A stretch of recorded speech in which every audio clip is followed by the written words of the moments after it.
ಎಲ್ಲರಿಗೂ ಶುಭ ಮುಂಜಾನೆ. ನನ್ನ ಆತ್ಮೀಯ ಚೇರ್ಮನ್ ಸಾಹೇಬರಾದಂಥ ಡಾಕ್ಟರ್ ಹೈದರ್ ವಲಿ ಸಾಹೇಬ್ರೆ ಮತ್ತು ವೈಸ್ ಚೇರ್ಮನ್ ಆದಂಥ ಶಾಹಿದ್ ವಲಿ ಸಾಹೇಬ್ರೆ ಮತ್ತು ಇಲ್ಲಿ ನನ್ನ ಸ್ನೇಹಿತರಾದ ಮತ್ತು ನನ್ನ ಹಿರಿಯರಾದ ನಮ್ಮ ಒಂದೇ ಶಾಲೆಯಲ್ಲಿ ಕಲಿತ ಈ ಸಂಸ್ಥೆಯ CEO ಆದಂಥ ಕಲ್ಯಾಣಿ ಬಿರಾದರ್ ಸರ್ ಅವರೇ ಮತ್ತು ಪ್ರಿನ್ಸಿಪಲ್ ಮೇಡಮ್ ತಮ್ಮ ಕನ್ನಡ ತುಂಬ ಸಿಹಿಯಾಗಿತ್ತು, ಖುಷಿ ಆಯಿತು. ಇಂದಿನ ದಿವಸ ನಾನು ಇಲ್ಲಿ ರಾಜ್ಯೋತ್ಸವ ಇದರದ್ದೇನು ಸಂಭ್ರಮ ನಡೀತಾ ಇದೆ ಇಲ್ಲಿ. ಇಂದಿನ ದಿವಸ ನಾನು ಇಲ್ಲಿ ಬಂದಿದ್ದು ನನ್ನ ಒಂದು ಪೂರ್ವ ಜನ್ಮದ ಪುಣ್ಯನೋ ಏನಂತ ಅನ್ನಿಸ್ತಾ ಇದೆ. ಇಲ್ಲಿಯವರೆಗೆ ಸಾಕಷ್ಟು ಪ್ರೋಗ್ರಾಮ್ಗಳಿಗೆ ನಾನು ಮುಖ್ಯ ಅತಿಥಿಗಳಾಗಿ, ಮೋಟಿವೇಶನಲ್ ಸ್ಪೀಕರ್ ಆಗಿ ಅನೇಕ ಪ್ರೋಗ್ರಾಮ್ಗಳನ್ನು ಮಾಡಿದ್ದೇನೆ.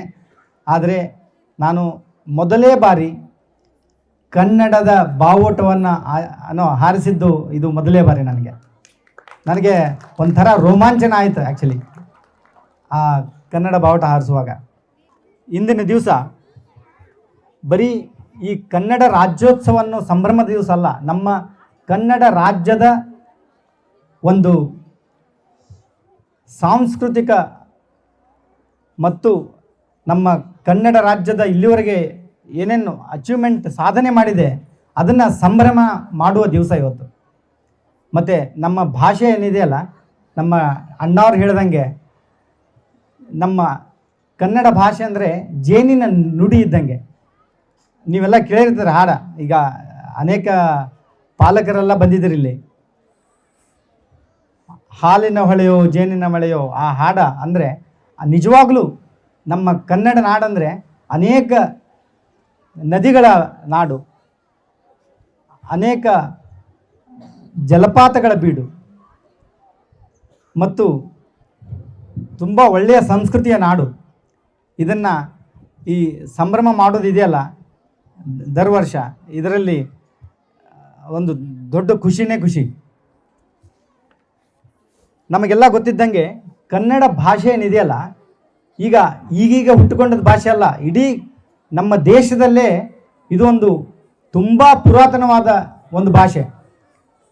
ಈ ಹಿಸ್ಟೋರಿಯನ್ಸ್ ಪ್ರಕಾರ ಕ್ರಿಸ್ತಶಕ 450ರಲ್ಲೇ ನಮ್ಮ ಅನೇಕ ಶಾಸನಗಳು ಸಿಕ್ಕಿವೆ. 450 ಅಂದರೆ 2000ಕ್ಕಿಂತನೂ ಜಾಸ್ತಿ ಹಳೆಯ ಭಾಷೆ ನಮ್ಮದು. ನಮ್ಮ ರಾಜ್ಯದಲ್ಲಿ ದೊಡ್ಡ ದೊಡ್ಡ ರಾಜ್ಯರು ಮೆರೆದು ಹೋಗಿದ್ದಾರೆ.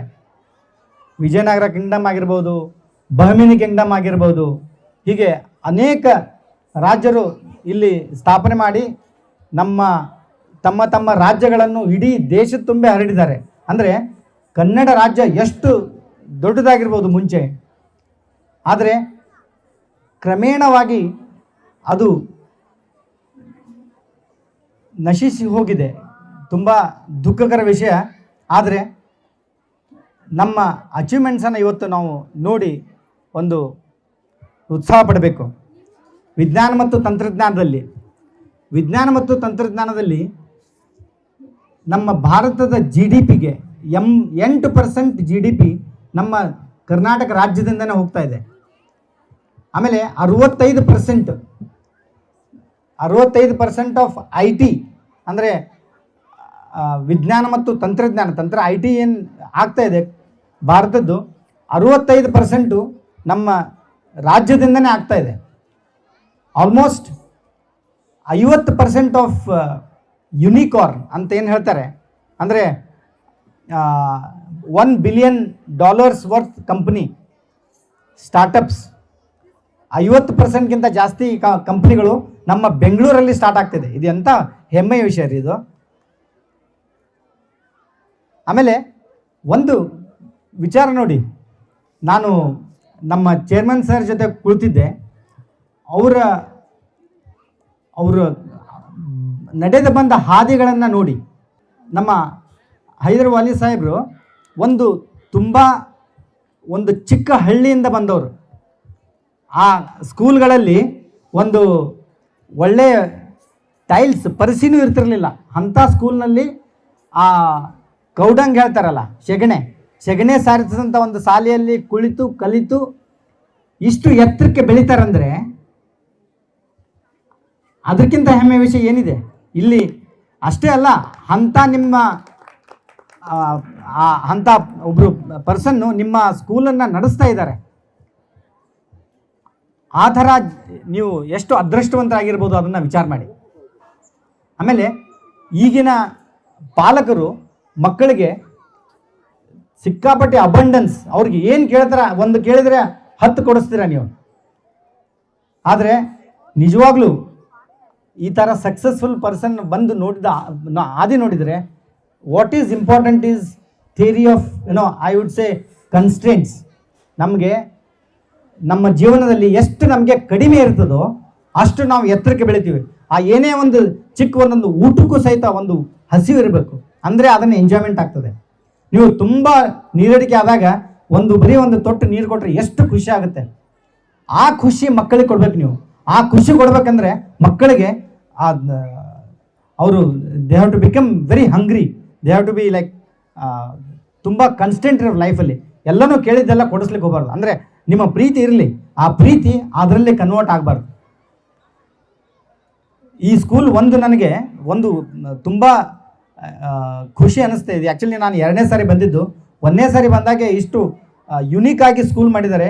ಜೀವನದಲ್ಲಿ ಏನು ಇಂಪಾರ್ಟೆಂಟ್ ಇದೆ ಅದನ್ನು ಇಲ್ಲಿ ಮಾಡಿದ್ದಾರೆ. The most important thing is sports.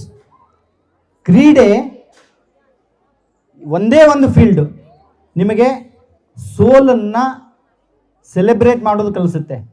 It will help you. Only sports is the only area which will help you to handle failures.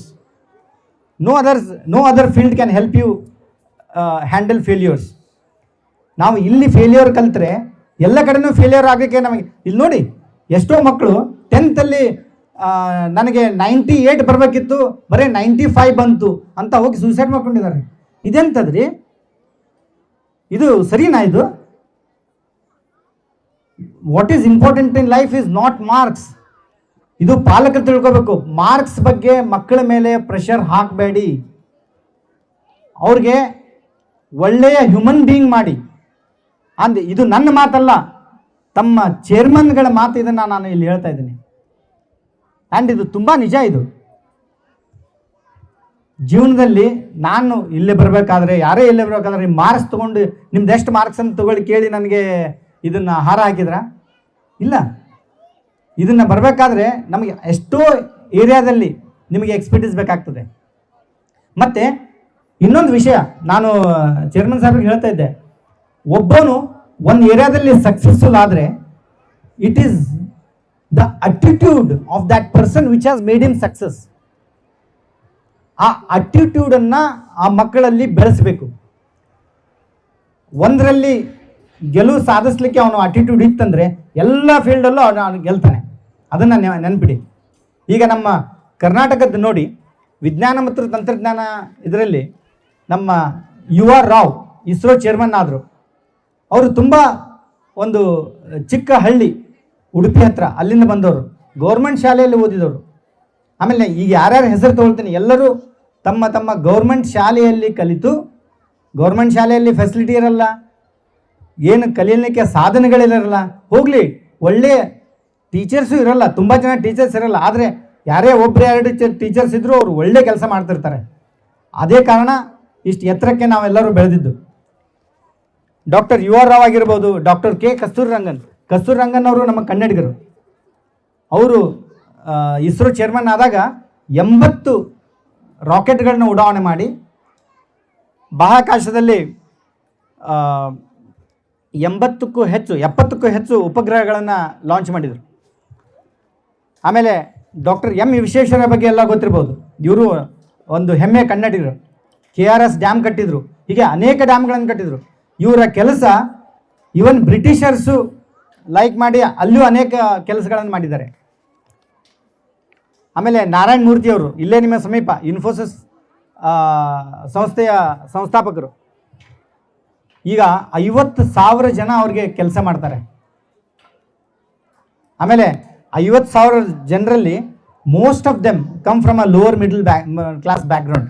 ಅಂದರೆ look at the kind of wealth he has created, look at the way he has improved the quality of life for a people. Kiran Mazumdar Shaw ಆಗಿರ್ಬೋದು, Biocon founder, ಅವರು ಸಹಿತ 10,000ಕ್ಕೂ ಜಾಸ್ತಿ ನೋಡಿ. ಅವರು ಒಂದು ಹೆಣ್ಮಗಳಾದರೂ she has employed more than 10,000 people. ಇವರೆಲ್ಲರೂ ಕನ್ನಡಿಗರು. ಆಮೇಲೆ ನಾವೇನು ಇದರಲ್ಲಿ ಕಡಿಮೆ ಇದೀವ, ನಮ್ಮ ಡಿಫೆನ್ಸಲ್ಲಿ ಏನಾದರೂ ಕಡಿಮೆ ಇದೀವ, ಅಲ್ಲೂ ಸಹಿತ ಸಂದೀಪ್ ಕೃಷ್ಣನ್ ಆಗಿರ್ಬೋದು, ನಮ್ಮ ಟೆರರಿಸ್ಟ್ ನಮ್ಮ ಮುಂಬೈ ಮೇಲೆ ಅಟ್ಯಾಕ್ ಮಾಡಿದಾಗ ದ ವೇ ಹಿ ಫಾಟ್, ಅವರು ನಮ್ಮ ಸ್ವತಃ ಬೆಂಗಳೂರಿನವರು. ಆಮೇಲೆ ಜನರಲ್ KS ತಿಮ್ಮಯ್ಯ ಅವರು ನಮ್ಮದು ಫಸ್ಟ್ ಸೇನೆ ಮುಖ್ಯಸ್ಥರು ಆಗಿ ರಿಟೈರ್ ಆದರು, ನಮ್ಮ ಇಲ್ಲೇ ಕೂರ್ಗ್ನವರು. ಅವರು ಮೇಜರ್ ಸಂಜಯ್ ಕುಲಕರ್ಣಿ ಕಾರ್ಗಿಲ್ ಯುದ್ಧದಲ್ಲಿ ತುಂಬ ಉನ್ನತ ಮಟ್ಟಕ್ಕೆ ಅವರು ಯುದ್ಧ ಮಾಡಿ ಗೆದ್ದು ತಂದುಕೊಟ್ರು. ಅಷ್ಟೇ ಅಲ್ಲ, ಕರ್ನಲ್ ರವೀಂದ್ರನಾಥ್ ನಮ್ಮ ಸ್ಕೂಲ್ನವರೇ, ನನ್ನ ಸೀನಿಯರ್, ಅವರು ಸಹಿತ ಕಾರ್ಗಿಲ್ ಯುದ್ಧದಲ್ಲಿ ಅವರು ಟೀಮ್ ಹೇಳ್ತಾ ಇತ್ತು, NDTVದವ್ರು ಹೋಗಿ ಹೇಳಿದಾಗ ದಿಲ್ ಮಾಂಗೆ ಮೋರ್ ಅಂತ. ಅಂದರೆ ಟೈಗರ್ ಹಿಲ್ ಅಂತ ಒಂದು ಕಾರ್ಗಿಲಲ್ಲಿ ಅದನ್ನು ಆಕ್ಯುಪೈ ಮಾಡಿದ್ರು ಆಲ್ರೆಡಿ. ಅವಾಗ ಮೀಡಿಯಾದವ್ರು ಹೋಗಿ ಆಪ್ಕೋ ಕ್ಯಾಚ್ ಅಯ್ಯಿ ಅಂತಂದರೆ ದಿಲ್ ಮಾಂಗೆ ಮೋರ್ ಅಂದರೆ ನಾವು ಪಾಕಿಸ್ತಾನನೂ ಬಿಡಲ್ಲ ಅಂತ ಆ ಒಂದು ಹುಮ್ಮಸ್ ಅವ್ರ ಹತ್ರ. ಈ ಥರ ಜನ ನಮ್ಮಲ್ಲಿ ಆಗಿ ಹೋಗಿದ್ದಾರೆ ರೀ, ಇಲ್ಲ ಕನ್ನಡಿಗರು. ಎಷ್ಟು ಹೆಮ್ಮೆಯ ವಿಷಯ ಅಲ್ವಾ ಇದು. ಆಮೇಲೆ ಕನ್ನಡ ಸಾಹಿತ್ಯ ನೋಡಿ, ಯಾವ ಭಾಷೆಗೂ ಜ್ಞಾನಪೀಠ ಪ್ರಶಸ್ತಿಗಳು ನಮ್ಮ ಕನ್ನಡಕ್ಕೆ ಎಷ್ಟು ಸಿಕ್ಕಿದೆ, ಯಾವ ಭಾಷೆಗೂ ಸಿಕ್ಕಿಲ್ಲ. ಈವನ್ ಹಿಂದಿಗೂ ಸಿಕ್ಕಿಲ್ಲ. ನಮಗೆ 8 ಜ್ಞಾನಪೀಠ ಪ್ರಶಸ್ತಿಗಳು ಸಿಕ್ಕಿದೆ. ಹಿಂದಿಗೆ ಬರೀ 6, ಹಿಂದಿ ರಾಷ್ಟ್ರ ಭಾಷೆ ಆದರೂ ಸಹಿತ ಬರೀ 6 ಜ್ಞಾನಪೀಠ ಪ್ರಶಸ್ತಿ. ತಮಿಳಲ್ಲಿ ಸಿಕ್ಕಿದೆ 5, ಹೀಗೆ ಅನೇಕ. ಮಹಾರಾಷ್ಟ್ರದಲ್ಲಿ ಮರಾಠಿಗೆ ಸಿಕ್ಕಿದೆ. ಆದರೆ ಕನ್ನಡಕ್ಕೆ 8 ಜ್ಞಾನಪೀಠ ಪ್ರಶಸ್ತಿ. ಅದರಲ್ಲಿ ನೀವು ದ.ರಾ ಬೇಂದ್ರೆ ಮತ್ತು ನಮ್ಮ ಕುವೆಂಪು ಅವರು ರಾಷ್ಟ್ರಕವಿ ಅಂತ ಅವಾಗೆ ಪ್ರಶಸ್ತಿ ಸಿಕ್ಕಿದೆ. ಇವರು ಕನ್ನಡಿಗರೇ. ಹೀಗೆ ಹೇಳ್ತಾ ಹೋದರೆ ನಮ್ಮದು ಕನ್ನಡ ರಾಜ್ಯದ್ದು ಅಚೀವ್ಮೆಂಟ್ಸ್ ಬಗ್ಗೆ ಏನೂ ಕಡಿಮೆ ಇಲ್ಲ. ಆಮೇಲೆ ಕ್ರೀಡಾ ಕ್ಷೇತ್ರದಲ್ಲಿ ನೆನಪಿದೆಯಾ, ನಮ್ಮ ಇಂಡಿಯನ್ ಕ್ರಿಕೆಟ್ ಟೀಮಲ್ಲಿ ಒಂದು ಸಾರಿ 8 ಪ್ಲೇಯರ್ಸ್, 8 ಆಟಗಾರರು ಕರ್ನಾಟಕದವರು ಇದ್ದರು. ಕುಂಬಳೆ ಅವರ ನೇತೃತ್ವದಲ್ಲಿ that was such A great time. ಇದೇ ಥರ ಪ್ರಕಾಶ್ ಪಡುಕೋಣೆ, ಇದು ನೋಡಿ ಜೀನ್ಸಲ್ಲಿ ಹೇಗಿರುತ್ತೆ. ಕನ್ನಡಿಗರು ಅಚೀವ್ಮೆಂಟ್ ಆಗ್ತಾ ಇದ್ರೆ ಎಲ್ಲ ಕನ್ನಡಿಗರು ಗ್ರೇಟ್ ಅಚೀವರ್ಸೇ. ಪ್ರಕಾಶ್ ಪಡುಕೋಣೆ ಮಗಳು ನೋಡ್ರಿ, Deepika Padukone, she is also great artist. ಆಮೇಲೆ ಅನೂಪ್ ಶ್ರೀಧರ್ ಅಂತ, ಇವರು ಬ್ಯಾಡ್ಮಿಂಟನ್ ಪ್ಲೇಯರ್. ಹೀಗೆ ಅನೇಕ ಕ್ರೀಡೆಯಲ್ಲೂ ತುಂಬ ನಾವು ಹೆಸರು ಮಾಡಿದ್ದೀವಿ.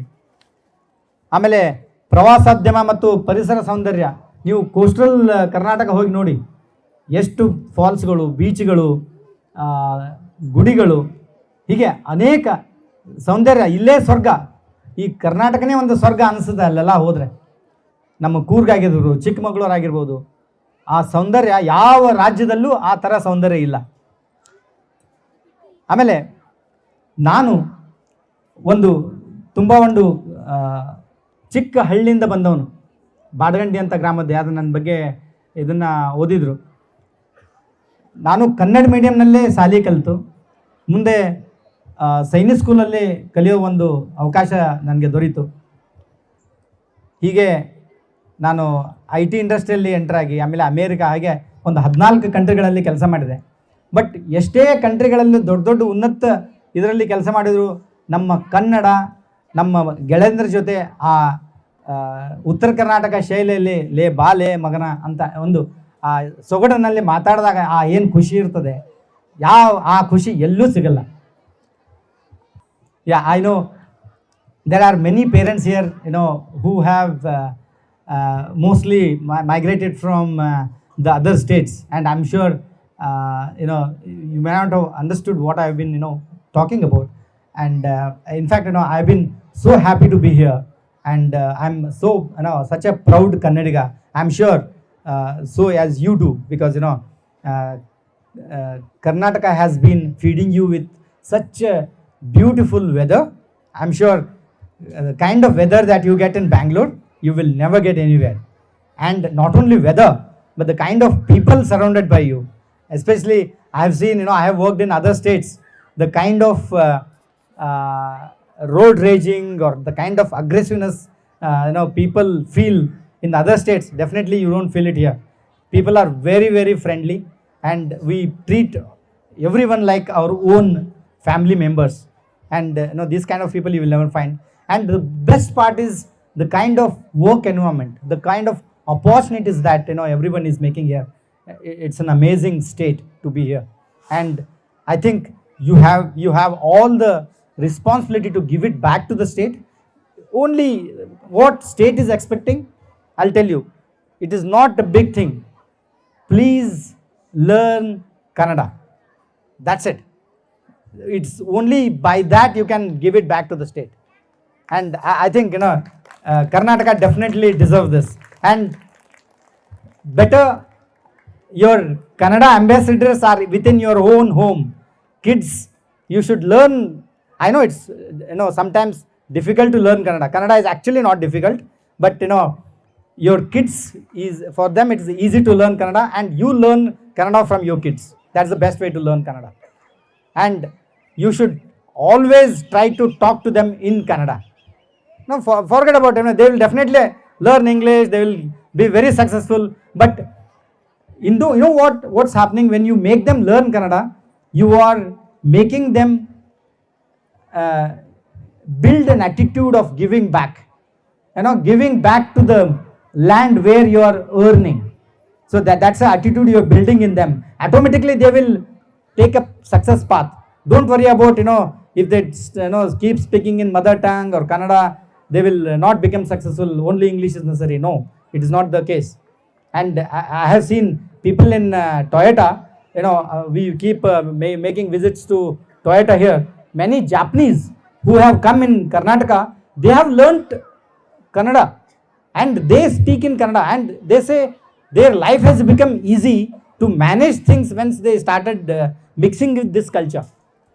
And I think that there is a great lesson. I was talking in Kannada from your own chairman, who has actually migrated from other state, Andhra Pradesh, and he was telling me he could learn Kannada in only 6 months. Look at it. And he deserves a round of applause for learning Kannada within 6 months. And you know what? Actually, what I was telling him is a leader is a leader in every field. He cannot be a leader only in export business, only in granite business or whatever. Once he is a leader in one area, he is a leader everywhere, because the kind of attitude one builds in, it makes him leader everywhere. He is a quick learner, he is a philanthropist. You can become everything actually once you take up a leadership in any one of the fields. Yeah, Chairman Saab is asking me to talk about Tare Zameen Par. Tare Zameen Par is a startup, okay, a startup that I started in the year 2017, and I have been a serial entrepreneur. Once I returned to India and started a company, IT company, and it was a enterprise application company which I sold it to an American company. Then started one more company called Varnaaz Technologies, which is a finishing school. Okay, we work with a higher education, connecting engineering and MBA schools, students with a corporate world. But I was feeling there is a huge gap in the basic understanding of science and maths, and that is when I started this initiative called Tare Zameen Par. And Tare Zameen Par, I'm sure most of you will understand Hindi. Tare Zameen Par is stars on the ground. Okay, and that is what we do actually. We bring stars on the ground through an initiative called a portable planetarium, mobile planetarium. You might have seen Nehru Taralaya. Have you seen a planetarium here? I'm sure you would have seen a planetarium, right? So a planetarium, most of the planetariums are located in cities, okay, big cities, and a rural kid will never get an opportunity to visit a science center or a planetarium in throughout his life. There are 20 crore kids, 20 ಕೋಟಿ ಮಕ್ಕಳು ಹಳ್ಳಿಯಲ್ಲಿ ಇದ್ದಾರೆ. You kids are very, very lucky to be here in city, and that too this kind of a high-tech infrastructure school with such a great leader leading the school. But there are 20 crore kids who are studying mostly in government schools situated in remote parts of India. Avrige they will never get an opportunity to visit places like Vishweshwarya Technology Museum or a planetarium throughout their life. But you know what? When you go to a planetarium, you take the kids to the planetarium or a science center like Vishweshwarya Technology Museum. Kids will come out with a big dream. अरे मुझे scientist बनना है, मुझे rocket चलाना है, like I want to become a scientist. ಈ ಥರ like there are so many big dreams they come out with, and these are the dreams that make them successful in their life. But unfortunately, those 20 crore kids miss that bus. So that is the reason we started taking a planetarium, science center, maths teacher, science teacher in a van, taking it to the school, setting up a planetarium. Andre planetarium andre ಒಂದು we have a dome like a dome, balloon like a dome. ಅದನ್ನು blow ಮಾಡಿದರೆ ಒಂದು 50 ಮಕ್ಕಳು ಒಳಗಡೆ ಕೂಡ್ತಾರೆ. ಅದರಲ್ಲಿ ನಾವು 3D shows ತೋರಿಸ್ತೀವಿ. ಆ shows are not only related to astronomy, we have content related to human anatomy, sea life, wildlife, load of things actually. ಅದರಲ್ಲೇ ಒಳ ಹೊಕ್ಕು, it is called immersive learning. They get an experience of traveling through the space. They get experience of landing Chandrayaan next to them, taking the Pragyan out. All that kind of experience they can get. They can get an experience of traveling through human body, lungs, heart. ಹೀಗೆ travel ಮಾಡಿ they can understand the way it works. No, these are some initiatives that I started in year 2017, and I was lucky when I presented this in Startup Karnataka. I was awarded one of the best startup company and got rupees 30 lakh as gift money, and from there I started first planetarium. Then today I have 20 planetariums. I've been running around 20 mobile science exhibitions, around 5 mobile science labs. At any given day, we have a reach of around 10,000 students. Every day, ಒಂದು 10,000 ಮಕ್ಕಳಿಗೆ ನಾವು ಮುಟ್ತೀವಿ. ಇದು ಬರೀ ಕರ್ನಾಟಕದಲ್ಲಿ ಮಾತ್ರ ಅಲ್ಲ. We operate in ಲೇ, ಲದಾಖ್, ಕಾರ್ಗಿಲ್, ಕಾಶ್ಮೀರ್, ಕನ್ಯಾಕುಮಾರಿ, ಲೇ ಲದಾಖ್ ಅಲ್ಲೆಲ್ಲ ಇಂಡಿಯನ್ ಆರ್ಮಿ ಜೊತೆ ವರ್ಕ್ ಮಾಡ್ತೀವಿ. ಆಮೇಲೆ ಕರ್ನಾಟಕ ಗೌರ್ಮೆಂಟಲ್ಲಿ ವಿ ರನ್ ಅರೌಂಡ್ 11 ಪ್ಲಾನೆಟೋರಿಯಮ್ಸ್. ನಮ್ಮ ಚೀಫ್ ಮಿನಿಸ್ಟರ್ ಸಿದ್ದರಾಮಯ್ಯ ಅವರು ಮುಂಚೆ ಲಾಂಚ್ ಮಾಡಿದ್ದು. ಇಲ್ಲಿವರೆಗೆ 30 ಲಕ್ಷಕ್ಕಿಂತನೂ ಜಾಸ್ತಿ ಮಕ್ಕಳಿಗೆ ನಾವು ಮುಟ್ಟಿದ್ದೀವಿ. ಇದೆಲ್ಲ ನಮ್ಮ ಕನ್ನಡ ಮಾತೆಯ ಆಶೀರ್ವಾದ. ಧನ್ಯವಾದಗಳು. ನನಗೆ ಇದೊಂದು ಅವಕಾಶ ಕೊಟ್ಟಿದ್ದಕ್ಕೆ ತುಂಬ ಧನ್ಯವಾದ. Thank you. And one good news is we are soon, we are working towards partnering with this school, creating that kind of environment. And if you look at this school here, they have created an amazing, if you look at their vision, astronomy, space, sports, ಎಲ್ಲದರಲ್ಲೂ ಇದ್ದಾರೆ. ಅಂದರೆ these are all very unique sports. Fencing ಆಗಿರ್ಬೋದು, shooting ಆಗಿರ್ಬೋದು, archery ಆಗಿರ್ಬೋದು, ಯಾವ ಸ್ಕೂಲಲ್ಲೂ ಸಿಗಲ್ಲ. ಇಲ್ಲಿ space lab ಮಾಡ್ತಾ ಇದ್ದಾರೆ. ಆ್ಯಂಡ್ ಈಗ ಪ್ಲಾನೆಟೋರಿಯಂ ಮಾಡೋಕ್ಕೆ ಮುಂದೋಗ್ತಾ ಇದ್ದಾರೆ. ಅಲ್ಲಿ ನಾವು ಅವ್ರ ಜೊತೆ ಕೆಲಸ ಮಾಡೋ ಸಂಭವಗಳಿದೆ. ಇದರಿಂದ ನಾನು ತುಂಬ ಒಂದು ಹೆಮ್ಮೆಯಿಂದ ವಾಪಸ್ ಹೋಗ್ತಾ ಇದ್ದೀನಿ. ಧನ್ಯವಾದ. ಜೈ ಕರ್ನಾಟಕ. Thank you.